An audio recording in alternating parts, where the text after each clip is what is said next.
Hello everyone, welcome back to my channel. क्या आपको भी लगता है कि दूसरे दिन वाले फ्राई फिश अच्छे नहीं लगते हैं? तो इस रेसिपी को ज़रूर ट्राई कीजिए। तो सबसे पहले कुछ मसाले बना लीजिए, जैसे कि प्याज, टमाटर, हरी मिर्च, अदरक और लहसुन। इसका एक स्मूथ सा पेस्ट बना लीजिए। फिर सारे मछलियों में से कांटे को बाहर निकाल लीजिए, जैसे कि आपकी ज़िंदगी में बहुत सारे कांटे हैं।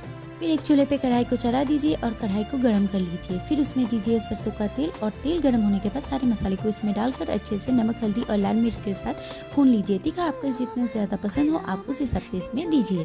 फिर सारे मछलियों को देने के बाद इसे स्टिकी होने तक फ्राई कर लेते रहिए और गैस का फ्लेम लास्ट में ऑफ करके इसमें दीजिए नींबू का रस और इसे अच्छे से मिक्स करके अलग थाली में सर्व कर लीजिए।